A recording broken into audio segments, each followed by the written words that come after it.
Hey everybody, welcome back to the Wolf Pit with another episode of Eating on a Budget.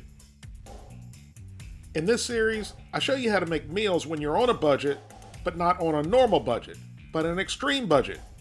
And try to keep the meals hearty, delicious, and satisfying, but as cheap as possible, at or under $10 a meal. These aren't meals you can have 2 to 3 servings per person, unless of course you have a smaller family, or if you're a single person living by yourself, this could feed you all week. But these meals will give you a reasonable serving. So please keep that in mind before you let everyone know that you can eat the whole meal by yourself. I'm very proud of you for being able to make such an accomplishment in your life. And you're lucky that you're that fortunate, because some people are really struggling from meal to meal and don't have the luxury of eating as much as they want.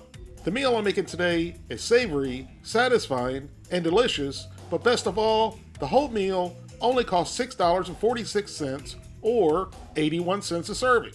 And by the way, it's all made in one skillet, so the cleanup is a breeze. That's especially helpful for lazy people like me. Who am I kidding? I don't do dishes. We don't even own a dishwasher. You can use any kind of skillet you like, as long as it can go in the oven. If you don't have an oven-proof skillet, you can do the first part of this recipe in a skillet and then finish it off in a casserole dish. Today I'm using a 12-inch cast iron skillet, which is over medium-high heat, and I added about 2 tablespoons of olive oil. But any oil will work. Or better yet, if you have some leftover bacon grease, that would work and add a bunch of flavor. Before I add the next ingredient, I know, it looks like dog or cat food.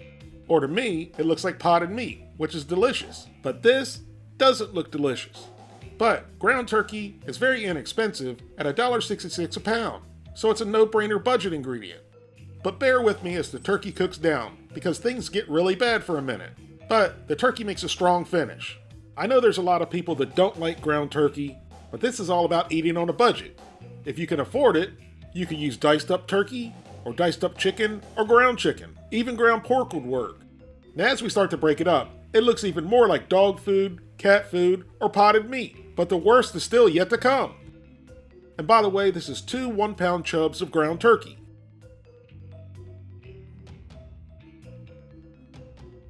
Once the ground turkey was all spread out, we season with salt, pepper, and garlic. But you can season it how you like.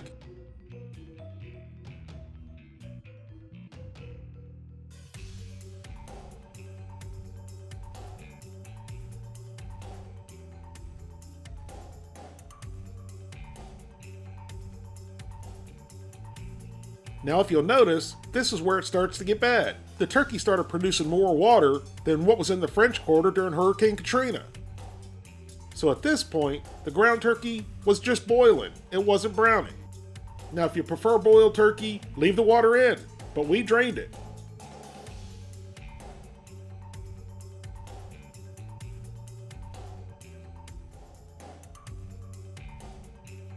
Even after we drained it, it still kept producing a whole lot of liquid, which gives me an idea for a future video.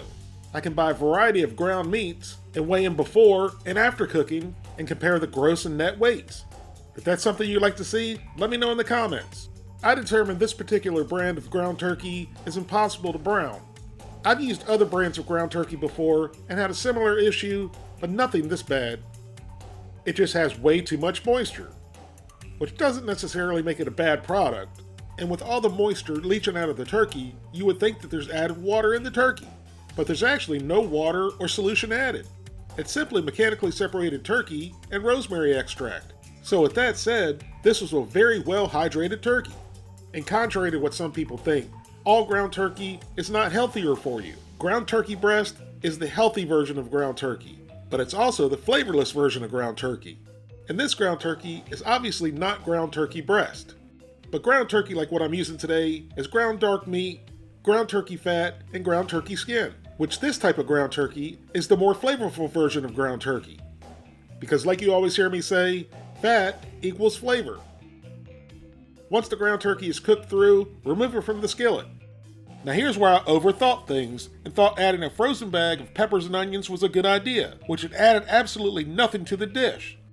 Skip adding the frozen peppers and onions and add some fresh celery and onions. Or you can just leave it out altogether.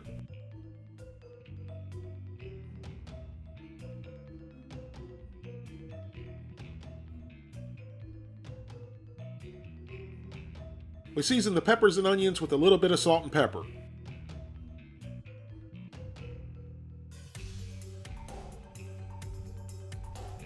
Then we sauteed the peppers and onions for a few minutes. Once the peppers and onions were cooked down to my liking, I removed about half of them because it was too much. And then I added a bag of frozen mixed vegetables with peas, carrots, corn, and green beans. And then we cooked the vegetables for about 3 more minutes.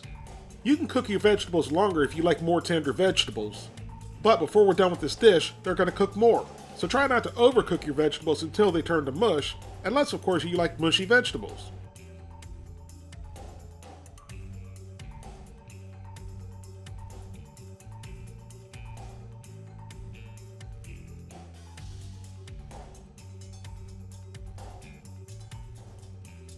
Once the vegetables are cooked to your liking, add the ground turkey back in.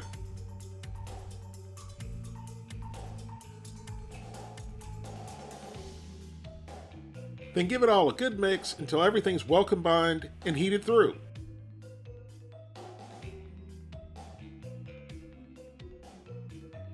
Once all the turkey and vegetables are well combined and heated through, add in a couple tablespoons of all-purpose flour. And then give it a good mix and let it cook for another 1.5 or 2 minutes. We're adding the flour to make a roux because we're going to make a gravy.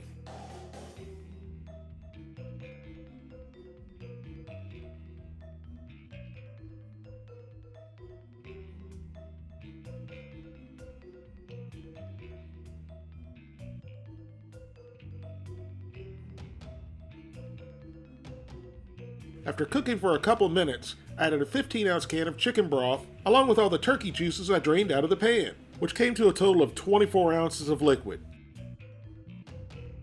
Now bring that up to a boil and the gravy will start to thicken, but you don't want it to be too thick at this point. If it starts to get too thick, you can add a little bit more water or chicken broth.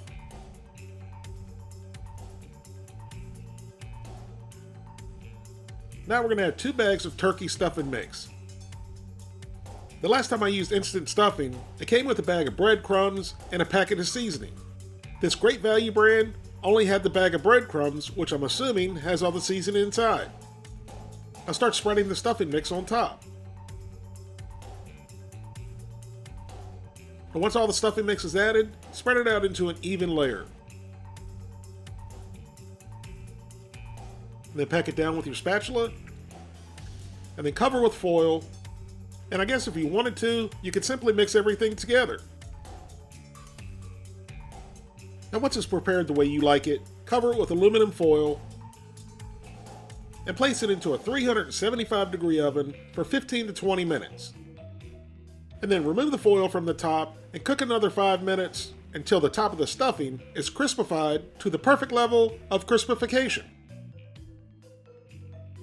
Now let it all sit and rest for about 5 minutes before serving. And then grab a spoon and start scooping, because it's time to eat.